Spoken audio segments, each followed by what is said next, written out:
Breaking news. Nandyal జిల్లా తుడుమల దిన్నె కేసులో కొత్త కోణం వెలుగులోకి వచ్చింది. ముగ్గురు పిల్లల్ని చంపి తండ్రి కూడా ఆత్మహత్య చేసుకున్న ఘటనలో ట్విస్ట్ చోటు చేసుకుంది. తండ్రి సురేంద్ర మద్యానికి బానిసైనట్లు, అదే మత్తులో పిల్లల్ని చంపినట్లు అనుమానాలు వ్యక్తమవుతున్నాయి. అయితే గొంతు నులిమి చంపేశాడా లేదా విషమిచ్చి చంపాడా అనే కోణంలోనూ పోలీసుల దర్యాప్తు కొనసాగుతోంది. ముగ్గురు పిల్లలు చనిపోయాకే సురేంద్ర సూసైడ్ చేసుకున్నట్లు పోలీసులు చెబుతున్నారు. కొన్నేళ్ల కిందట సురేంద్ర భార్య కూడా ఆత్మహత్య చేసుకున్నట్లు తమ విచారణలో తేలిందన్నారు. భార్య మరణించిన తర్వాత సురేంద్ర తన పిల్లలతో ఉన్నట్లు పోలీసులు తెలిపారు.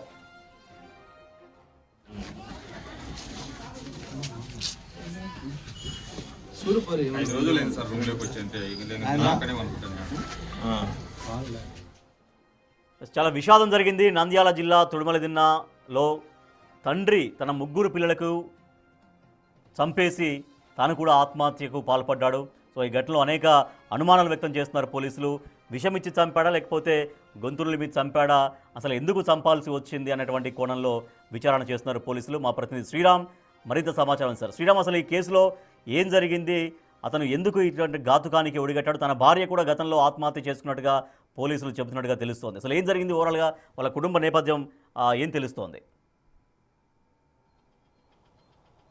ఎస్ రాజేష్, ప్రపంచవ్యాప్తంగా నూతన సంవత్సర వేడుకలు అంగరంగ వైభవంగా జరుపుకుంటున్న సందర్భంలో తుడుములదిన్నె గ్రామంలో మాత్రం విషాదం నెలకొంది. ఎవరైతే సురేంద్ర అదే గ్రామానికి చెందినటువంటి వ్యక్తి ఉన్నారో ఇటీవల కాలంలోనే తమ భార్య మృతి చెందడంతో మనస్తాపం చెందినటువంటి సురేంద్ర తమ ముగ్గురు చిన్నారులకు మొదట గొంతు నిలిమి చంపారా లేదా ఏదైనా విషద్రావణాన్ని ఇచ్చి చంపారా అనే కోణంలో పోలీసులు దర్యాప్తు చేస్తున్నారు. ముగ్గురిని చంపిన తర్వాత వారిని ముగ్గురిని కూడా మంచం మీద పడుకోబెట్టిన తర్వాత గతంలో తమ భార్య ఏదైతే ఫ్యాన్ సమీపంలో ఉన్నటువంటి ఐరన్ రాడ్ ఉందో ఆ ఐరన్ రాడ్డుకి సురేంద్ర కూడా ఉరివేసుకొని మృతి చెందినటువంటి ఘటన కలకలం రేపింది. నూతన సంవత్సరం వేళ ఆ గ్రామంలో విషాద ఛాయలు అలుముకున్నాయి. ఘటన ఏదైతే రాత్రి జరిగినటువంటి ఘటన ఉందో, అంటే గతంలో కూడా సురేంద్ర నిత్యం తమ ఫ్యామిలీలో ఉన్నటువంటి ముగ్గురు చిన్నారులు తమ తండ్రి బాగానే చూసుకునేవారు.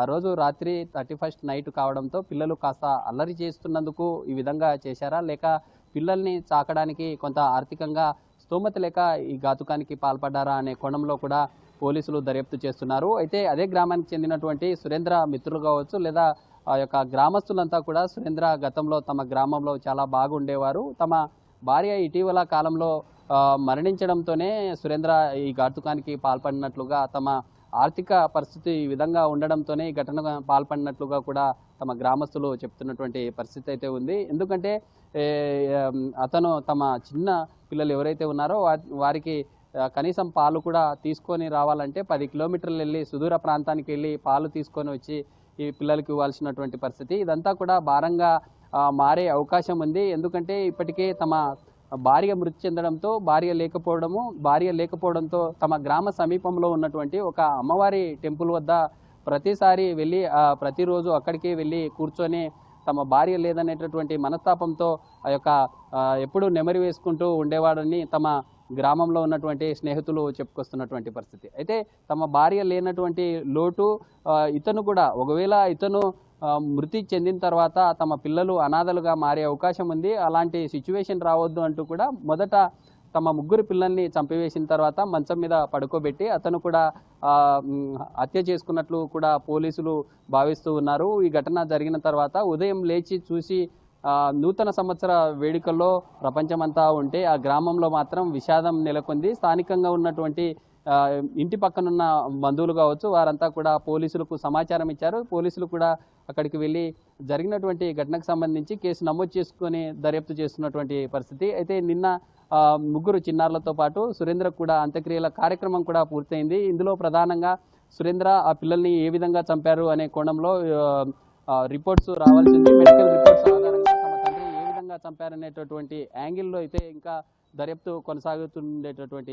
శ్రీరామ్, అయితే తన నేచర్ ఎట్లా ఉండేది? ఇప్పుడు ముగ్గురు పిల్లలకు చంపేశాడంటే ముగ్గురు పిల్లలకు విషమిచ్చి చంపాడా లేకపోతే గొంతుల మీద చంపాడనేది ఇంకా పోలీసుల విచారణలో తేలాలి. ఆ ముగ్గురు పిల్లల్ని చంపేశాడంటే మొదటి నుంచి తన భార్య చనిపోయిన తర్వాత తన వైఖరిలో మార్పు వచ్చిందా?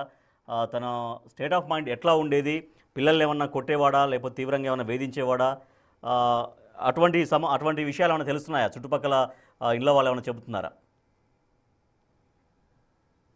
Yes Rajesh, exact. ఎందుకంటే గతంలో తమ భార్య మరణించిన తర్వాత గతంలో కొంత ఆర్థిక సంబంధించినటువంటి ఇష్యూతో పాటు కుటుంబ కలహాల వల్లే రీసెంట్గా తమ భార్య మృతి చెందింది. మృతి చెందిన తర్వాత ప్రతి ఈ రోజు గ్రామ సమీపంలో ఉన్నటువంటి అమ్మవారి టెంపుల్ సమీపంలో వెళ్ళి మనస్తాపం చెందేవారు. తమ భార్య లేనటువంటి లోటును సురేంద్ర ప్రతిసారి తమ స్నేహితులతో చెప్పుకుంటూ బాధపడేవారంటూ కూడా గ్రామస్తులు చెప్పేటటువంటి పరిస్థితి. అయితే గ్రామస్తులు చెప్తుందంతా ఒకటే, సురేంద్రకు మద్యం సంబంధించినటువంటి అలవాటు కూడా లేదు. కేవలం వార్తల్లో వచ్చినటువంటి వార్తలు కూడా అవాస్తవంగా ఉన్నాయంటూ గ్రామస్తులు కూడా తప్పు పడుతున్నటువంటి పరిస్థితి. అసలు మద్యం కానీ లేదా ధూమపానం ఎలాంటి అలవాటు లేదు. గ్రామంలో కూడా అందరితో బాగా కలిసిమెలిసి ఉండేవారంటూ కూడా గ్రామస్తులు చెప్పేటటువంటి పరిస్థితి. పోలీసులు కూడా నిన్న ప్రాథమిక విచారణలో ఏదైతే సురేంద్ర 31st నైట్ నాడు కొంత మద్యం సేవించారు. మద్యం సేవించి ఇంటికి వచ్చారు. ఇంటికి వచ్చిన తర్వాత పిల్లలు కాస్త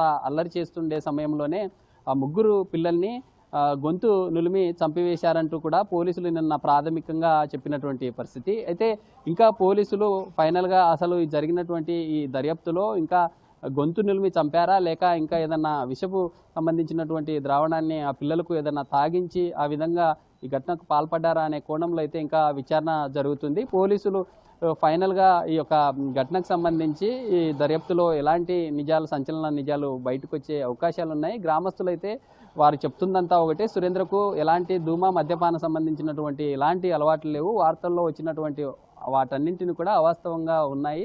కేవలం ఇలాంటివి ప్రచారం చేయడం కూడా కరెక్ట్ కాదంటూ కూడా గ్రామస్తులు చెప్పుకొచ్చేటటువంటి సిచ్యువేషన్ అయితే ఉంది. పోలీసులు ఈ ఘటనకు సంబంధించి మెడికల్ సంబంధించినటువంటి ఈ ఫోరెన్సిక్ రిపోర్ట్ ఆధారంగా పోలీసులు జరిగినటువంటి వాస్తవాలను బయటపెట్టే ఛాన్స్ ఉంది. Right, thank you Sriram. తండ్రి సురేంద్ర ముగ్గురు పిల్లల్ని చంపేసి తాను కూడా ఆత్మహత్య చేసుకున్నటువంటి విషాదకర ఘటన నంద్యాల జిల్లా తుడుమల దిన్నెలో జరిగింది. పెను విషాదం. మనం ముగ్గురు పిల్లల్ని స్క్రీన్ పైన చూడొచ్చు. ఆ ముగ్గురు పిల్లలు చనిపోయారు. తండ్రి ఆ ముగ్గురు పిల్లల్ని చంపేసి తండ్రి సురేంద్ర తర్వాత సూసైడ్ చేసుకున్నాడు. మరి విషమిచ్చి చంపేశాడా, గొంతు నులిమి చంపేశాడా అనే కోణంలో పోలీసులు విచారణ కొనసాగిస్తున్నారు. అయితే వాళ్ళ కుటుంబం గురించి, సురేంద్ర గురించి తుడుమల దిన్నె గ్రామస్తులు ఏమంటున్నారో ఒకసారి చూద్దాం. అతడు మంచి వ్యక్తి. గ్రామంలో ఎవరికైనా కానీ అతని సొంత బాధ అతడు పడతారా కానీ ఒకరికి చెప్పుకోడు. కాకపోతే భార్య చనిపోవడం వల్ల మానసికంగా కుంగిపోతున్నాడు.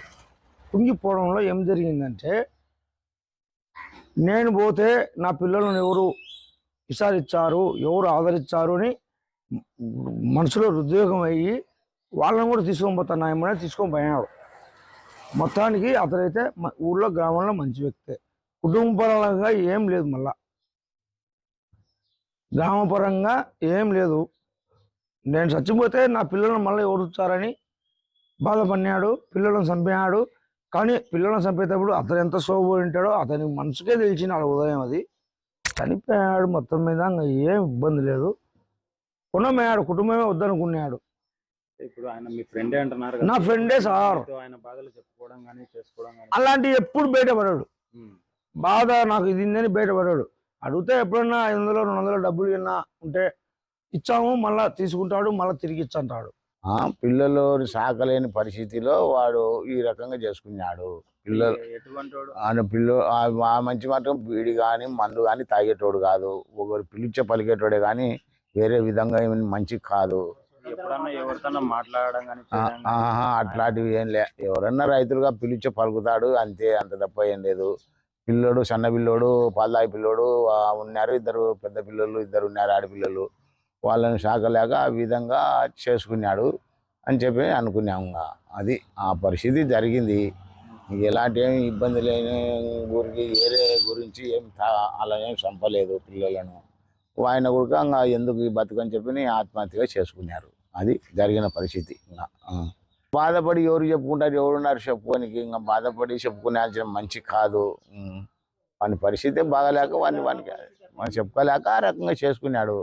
మానసికంగా ఇది కావడానికి కారణం భార్య చనిపోవడం కారణమే. భార్య లేకపోవడం మానసికమైంది అంతే. ఇప్పుడు ఆడి మనిషి అయితే సాకగలుగుతుంది, మొగోడు సాకలేడు. ఆడి మనిషి 10 ఇళ్ళని అడుక్కొచ్చైనా కానీ సాకగలుగుతుంది ఆడి మనిషి. మొగోడు ఆడి సాకుతాడు, సాకలేడు. అది కాక పిల్లోడు పాలు